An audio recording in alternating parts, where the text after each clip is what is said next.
여러분, 우리가 성경을 연구하거나 성경을 읽을 때 좀처럼 우리가 극복하기 어려운 마음의 장애물들이 좀 있습니다. 성경을 읽을 때 우리의 마음의 심리적인 마음의 장애물이 되는 그런 걸림돌들, 몇 가지 전제들이 있습니다. 그것은 무엇이냐면, 우린 성경을 읽을 때 성경을 해석하고 이해하는 데 있어서 마치 성경 난독증이라고 할 만한, 성경이 좀처럼 이해되지 않고 깨달아지지 않는, 성경은 어렵다라고 하는 마음의 부담들이 있습니다. 그래서 성경을 읽을 때 잘 이해하고 해석하기 위해서 본문의 내용을 무언가 기묘한 해석을 찾아내고 탁월한 어떤 해석들을 우리가 유추해서 발견해내야만 은혜를 받았다라고 생각하는 경향성이 우리에게 있습니다. 그래서 설교자의 설교를 들어도 그런 어떤 기묘한 해석, 탁월한 어떤 통찰들, 그런 것들이 우리에게 깨달아져야 우리에게 있어서 은혜를 받았다라고 여겨지는 마음들이 있습니다. 성경을 읽을 때 우리가 참 극복하기 어려운 마음의 장애물들 중에 하나입니다.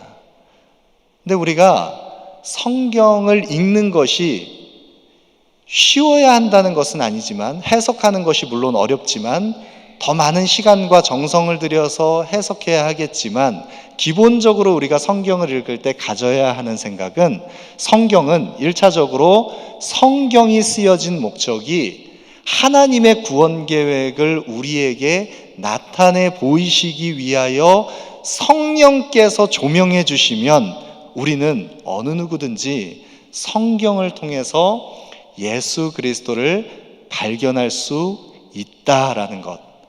성경은 누구나 다 성령의 도우심으로 해석할 수 있다라는 생각을 가져야 합니다. 어느 누구든지 성령께서 조명해 주실 때 우리는 성경을 통해서 구원에 이르는 진리에 이르게 됩니다. 근데 우리의 마음이 성경을 통해서 무언가 구절구절들을 잘 분석하고 해석해서 그런 탁월한 어떤 통찰력과 깨달음을 얻는 것에 마음을 두는데, 근데 우리의 마음의 결이 성경을 통해서 우리에게 주시는 하나님의 말씀을 통해 나에게 주시는 말씀을, 그 작은 한 말씀 한 말씀도 우리가 삶 속에서 그 말씀을 살아내려고 하는 마음의 결은 잘 살려내지 못하는 것이 우리의 신앙생활의 모습이기도 합니다. 또 다른 장애물들이 있습니다. 어떤 장애물이 있습니까? 성경을 읽을 때 우리의 마음에 심리적인 걸림돌이 되는 장애물들. 그 하나는, 우리가 가지고 있는 이미 전제되어 있는 세속의 가치들, 기준들, 그 틀을 가지고 내가 보려고 하는 방식으로 그 전제의 기준, 그 안경을 통해서 성경을 보려고 하는 것, 우리는 주의해야 합니다. 내가 이미 가지고 있는 형성되어 있는 기준이 있습니다. 그 기준을 가지고 하나님을 바라보고 성경을 이해하고 그 관점을 가지고 성경을 우리가 해석하기 시작하면 내가 원하는 것을 추구하는 대로, 내가 원하는 방식으로 하나님을 제안하고 하나님의 구원 계획을 왜곡하기 시작하는 것입니다. 그렇기 때문에 우리가 성경을 읽을 때 주의해야 하는 것, 내가 나의 기준을 가지고 성경을 해석하려고 하는 것이 아니라, 우리는 성경을 읽을 때 성경이 나를 읽어내는 지점까지 오랜 시간을 성경 안에 머물러 있어야 합니다. 내 기준을 가지고 성경을 보는 것이 아닙니다. 내가 얻어내고 싶은 해석을 찾는 것이 아닙니다.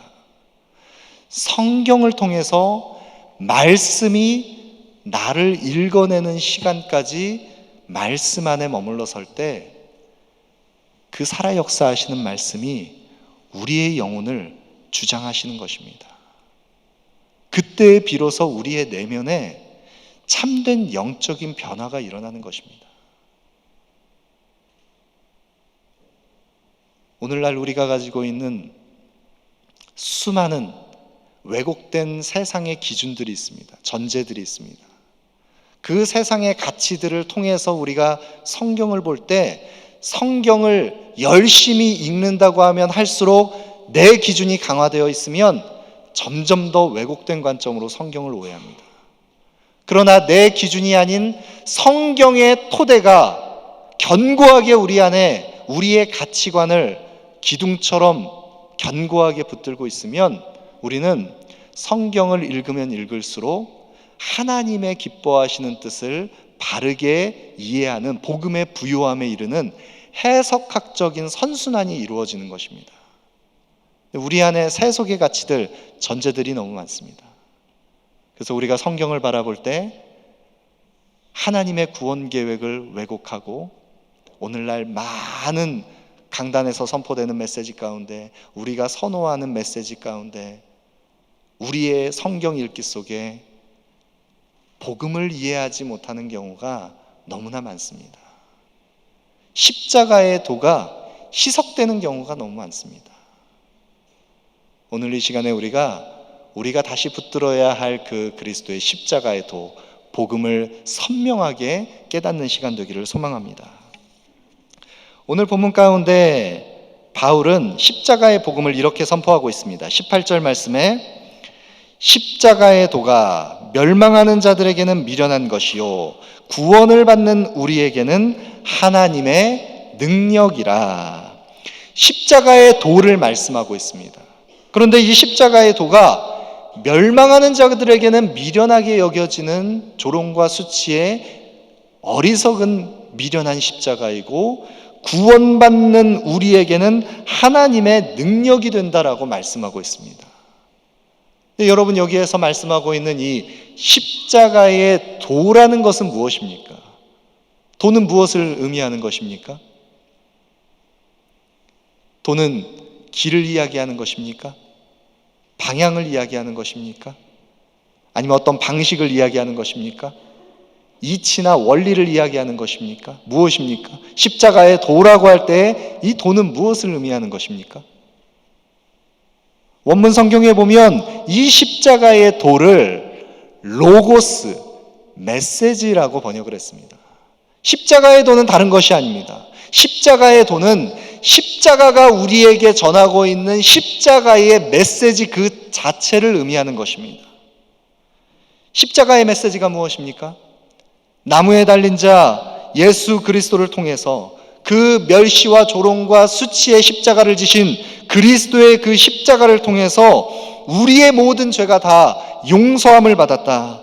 조롱과 멸시를 받으신 그 수치의 십자가, 내가 감당했어야 할 그 수치와 조롱과 그 죽음의 고통, 그리스도께서 우리의 대속물이 되셔서 십자가를 통해 우리의 모든 죄를 대속하셨다라고 하는 이 십자가의 메시지 그 자체, 그것이 바로 십자가의 도입니다. 복음의 말씀인 것입니다.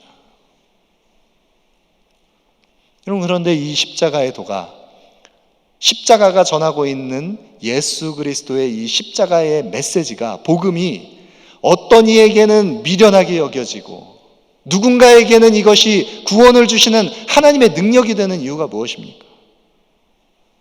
어떻게 십자가의 도가 우리 모두에게 구원을 주시는 하나님의 능력이 됩니까? 오늘 이 말씀 십자가의 도를 우리가 이해하기 위해서 먼저는 좀 고린도 교회의 배경을 좀 살펴볼 필요가 있습니다.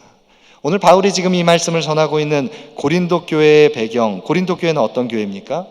고린도 교회는 바울이 2차 전도 여행 가운데 로마의 통치령 가운데 있었던 아가야 지방의 수도 고린도시에 가서 복음을 전해서 개척한 교회가 바로 이 고린도 교회입니다.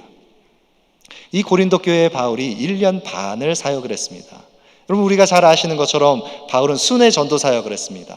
복음을 전하고 교회를 세우고 하나님의 사람들을 세우고 그 양무리를 의탁하며 위임한 하나님의 사람들에게 교회를 부탁하고 또 복음을 전하고, 그런 바울의 순회 사역을 생각할 때 바울이 1년 반 동안 이 고린도 교회를 목양했다라고 하는 것은 바울이 얼마나 이 교회에 대한 애정을 담고 있었는지를 잘 알 수 있습니다. 바울 이후에 수많은 유력한 목회자들이, 사역자들이 이 교회를 섬겼습니다. 그런 만큼 이 고린도 교회에는 많은 은사가 나타났습니다. 그런데 복음의 능력이 나타나고 수많은 은사가 나타나고 하나님께서 사용하신 이 고린도 교회 안에 시간이 지나면서 점차 문제가 드러나기 시작합니다. 고린도 교회 안에 분파주의가 일어났습니다. 음행의 문제가 나타납니다. 우상에게 바쳐진 제물의 고기를 먹는 것이 가한가 그렇지 않은가 연약한 자를 실족시키는 일이 벌어졌습니다. 성찬을 하는데 누군가는 더 많이 먹고 마셔서 성찬을 참여하지 못하는 일들이 벌어졌습니다. 다양한 은사가 나타났지만 또 각기 다른 분파가 일어나서 교회가 갈기갈기 찢겨져 있습니다. 여러분, 그런데 이 고린도 교회의 문제가 고린도 교회만이 가지고 있는 교회의 문제 때문에 이 문제들이 수면 위로 올라온 것이라고 생각해서는 안 됩니다. 왜냐하면 이 고린도 교회가 가지고 있는 문제는 고린도 교회를 둘러싸고 있는 이 고린도 지역의 문화와 전혀 무관하지 않습니다. 여러분, 이 고린도시는 어떤 도시입니까? 이 고린도시는 동과 서를 연결하는 문화의 접점입니다. 항구 도시입니다. 그래서 오래전부터 경제와 무역이 발달했습니다. 상업 도시입니다. 수많은 이주민들이 몰려옵니다. 그래서 이 고린도시에는 일찌감치 국제무역의 중심지로 발달된 이 고린도시에 2년에 한 번씩 올림픽과 같은 이스트미안 제전이 벌어져서 수많은 사람들이 이 고린도시로 유입되는 그런 환경입니다. 고린도시에는 상점이 있고 극장이 있고 경기장과 법정과 수많은 문화가 발달되어 있는 이 도시 가운데 마치 오늘의 우리가 거주하고 있는 이 LA 같이 수많은 이주민들이 몰려오는 이 고린도시에 거기에다가 더 나아가서 종교적인 혼합주의까지 이 고린도시에는 횡행해서 아데미 신전, 아폴로 신전, 수많은 우상 신전들이 세워져 있었던 도시가 바로 이 고린도시였습니다. 더군다나 이 고린도시는 탁월함을 추구하는 고린도의 영향을 입어서 헬라 철학의 영향을 입어서 세속적인 지식을 추구하고 그래서 사람들은 화려한 웅변수를 자랑하고 수사학이 발달되어 있고 그래서 스승이 누구냐에 따라서 그 스승의 영향을 받아서 배운 내가 스승의 명성을 쫓아서 평가받는 성공과 번영과 물질과 명성과 힘을 자랑하는 도시가 바로 이 고린도시였습니다. 그런 고린도의 문화가 교회 안에 교묘히 틈타기 시작합니다. 그러자 어떤 일들이 벌어졌습니까?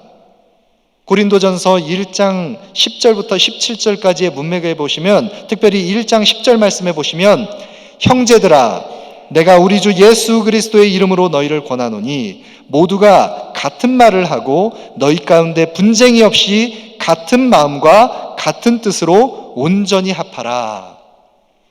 분쟁이 일어났습니다. 12절에 보시면 내가 이것을 말하거니와 너희가 각각 이르되 나는 바울에게 나는 아볼로에게 나는 게바에게 나는 그리스도에게 속한 자라 한다는 것이니 교회 안에 파벌이 형성되어 있습니다. 그럼 각각의 형성된 그 파벌만 보면 문제될 것이 없습니다. 고린도 교회에 처음 복음을 전해준 바울에게 속했다는 것 무엇이 문제겠습니까? 말씀을 잘 강론하는 성경 교사였던 아볼로에게 속했다는 것이 무엇이 문제겠습니까? 믿음의 기둥 같은 게바에게 속했다는 것이 무엇이 문제겠습니까? 더 나아가서 그리스도께 속했다는 것이 어떤 문제가 되겠습니까? 그러나 바울은 지금 그것을 책망하고 있는 것입니다. 왜 바울이 지금 고린도 교회를 향해서 각각 나뉘어진 그 분파들을 향해서 모두를 책망하고 있습니까? 왜냐하면 그들이 주장하고 있는 그 기준들은 복음이 중심이 된 기준이 아니라 복음이 빚어낸 십자가를 중심에 둔 기준이 아니라 각자의 기준들을 가지고 파벌을 형성했기 때문입니다. 여러분, 고린도 교회 성도들은 십자가의 비단에서 자신을 투영하며 그 십자가의 가치와 기준을 쫓아서 자신을 인식하지 못하고 있습니다.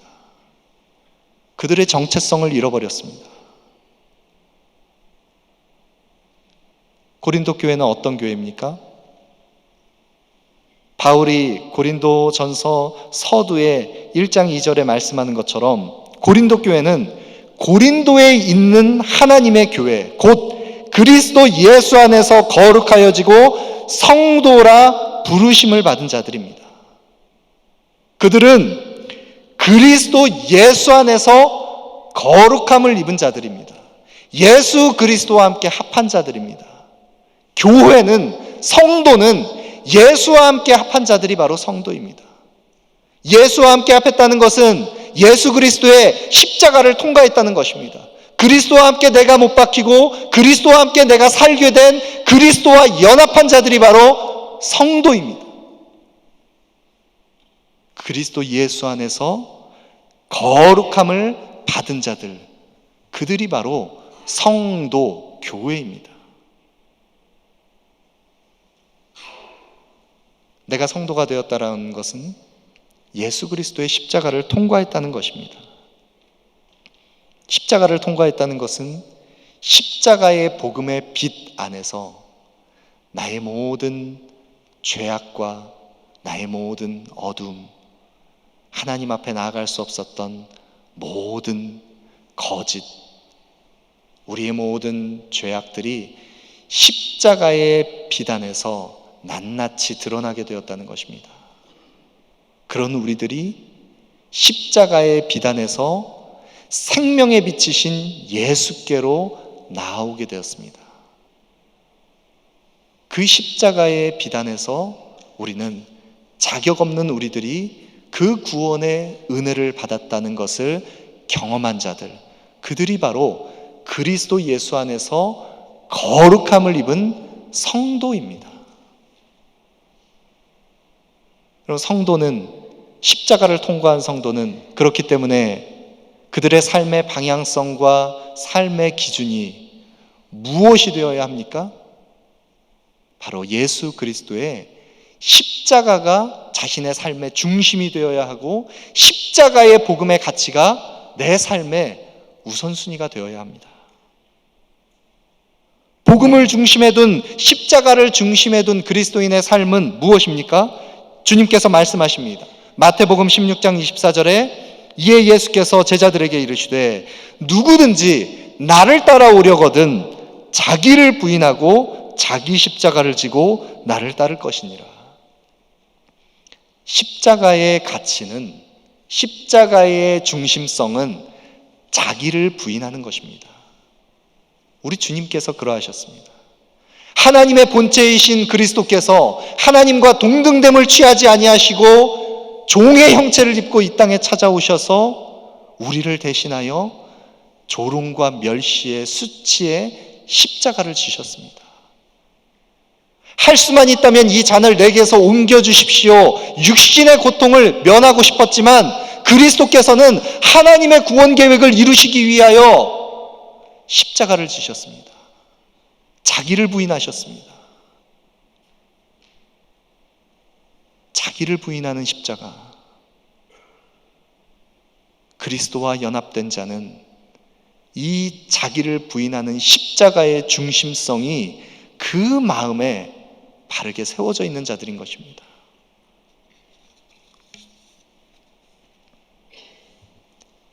자기를 부인하는 십자가의 가치, 십자가의 중심성이 그 마음에, 그 속사람을 변화시킨 바울이 지금 고린도 교회를 진단하면서 나뉘어져 있는 교회를 향해서 어떻게 책망하고 있습니까?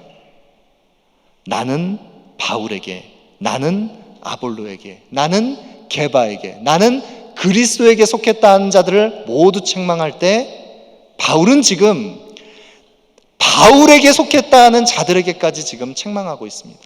여러분, 이것이 얼마나 어려운 일인지 우리는 잘 알고 있습니다. 우리 인간의 본성이라는 것은 나와 관계되어 있는 연결된 일들에 있어서는 객관성을 유지하기가 참 어려운 것이 인간의 자기중심성입니다. 우리의 본성은 내 유익, 내 이익, 나와 관계된 일에 있어서는 공정하지 않습니다. 얼마든지 원칙을 바꾸어낼 수 있는 것이 우리들입니다. 그것이 우리의 죄악된 자기중심성입니다. 그러나 지금 바울은 성도로서의 정체성을 잃어버린 고린도 교회를 향해서 비록 그들이 나와 연결되어 있는 사람들이지만 나는 바울에게 속했다는 자들에게까지 책망의 잣대를 그들에게 내밀고 있는 것입니다. 여러분, 우리가 세상의 권세가들을 향해서 우리의 마음이 상하는 것이 그런 것 아니겠습니까? 그 힘과 권세를 가지고 자신과 관련된 일에 있어서는 공의로움을 다 잃어버린, 공정함을 깨트리는 그런 세상을 보면서 세상의 왜곡된 질서 속에는 공의라는 것을 찾아볼 수 없다고 우리가 탄식하는 것 아니겠습니까? 바울은 자기를 부인하는 십자가의 중심성, 그 십자가의 복음을 통해서 교회를 진단하고 있습니다. 그러면 우리는 생각할 것입니다. 나는 바울에게 속했다 하는 자들까지 포함하는 것 좋습니다. 아볼로에게, 게바에게 사람을 따르는 것이기 때문에 이해가 됩니다. 그러면 나는 그리스도에게 속했다라고 하는 자들은 왜 책망하는 것입니까?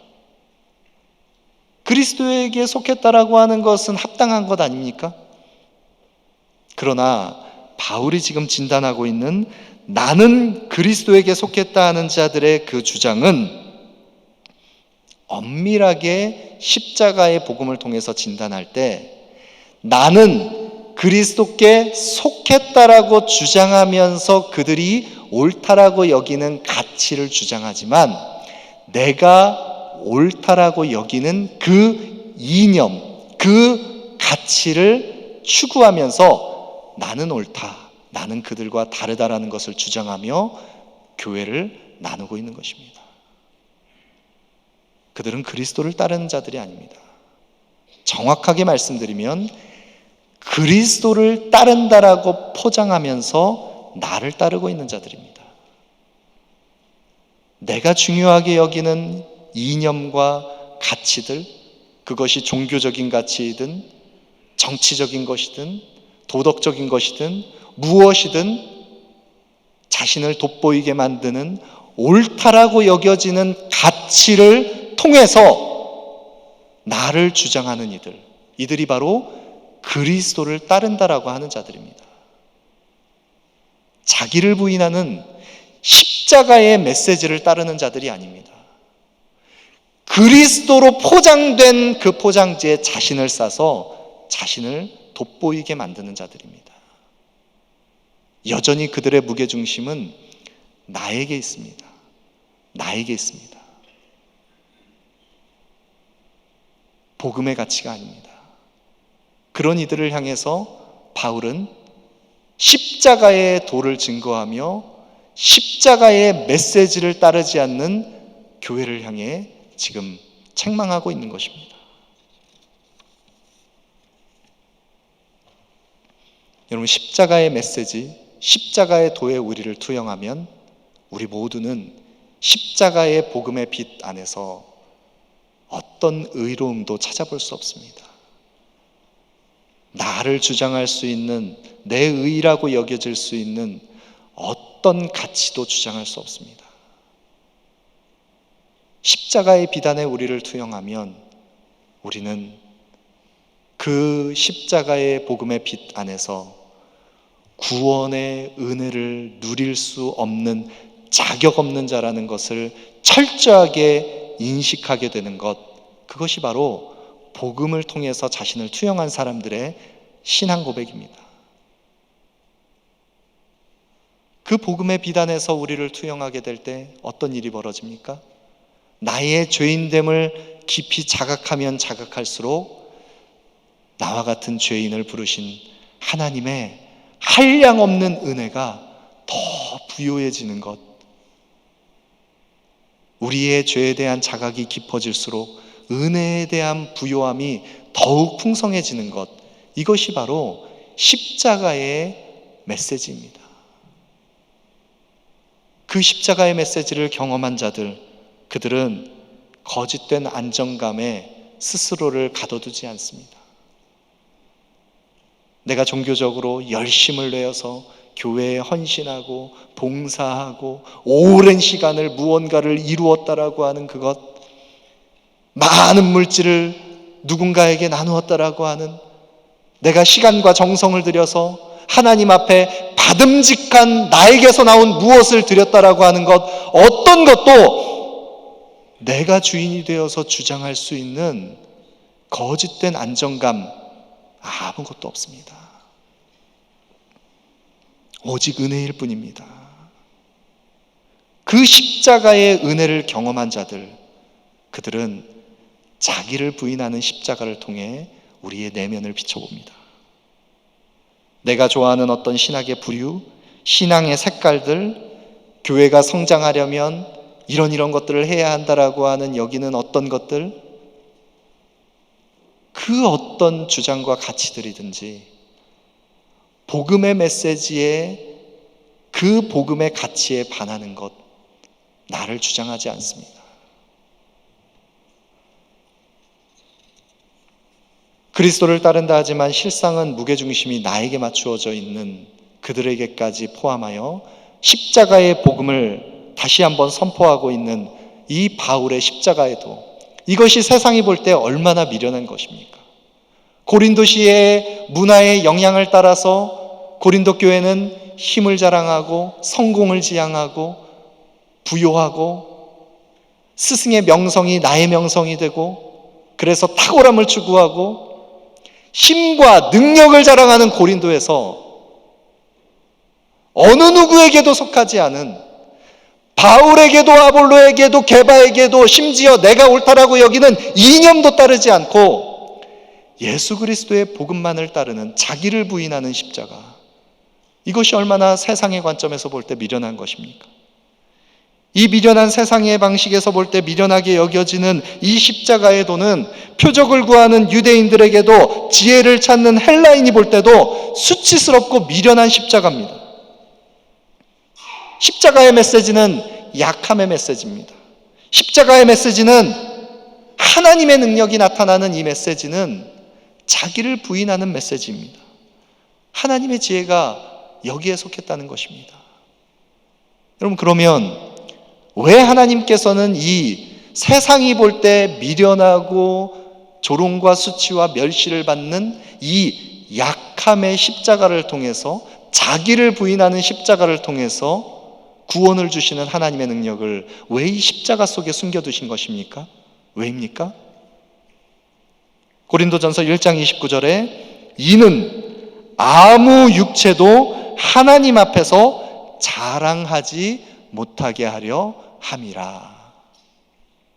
구원을 베푸시는 하나님의 능력이 오직 은혜임을 고백하게 하기 위해서 하나님 앞에서 어떤 육체도 자신의 의를 자랑하지 못하도록, 그 은혜의 부르심 안에서 모든 언약 백성들이 오직 하나님 한 분께만 영광과 존귀와 찬송을 올려드리기 위해서 주님께서는 이 멸시받는 자기를 부인하는 십자가, 이 약함의 십자가를 통해 구원의 능력을 나타내 보이셨습니다.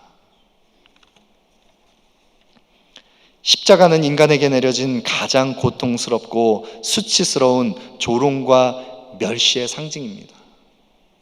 그 십자가를 하나님의 본체이신 주님께서 종의 형체를 입고 이 땅에 오셔서 우리를 대신하여 감당하셨습니다. 나무에 달리시니 예수 그리스도의 그 십자가 안에서 주님께서는 우리가 짊어져야 할 모든 고통을 다 감당하셨습니다.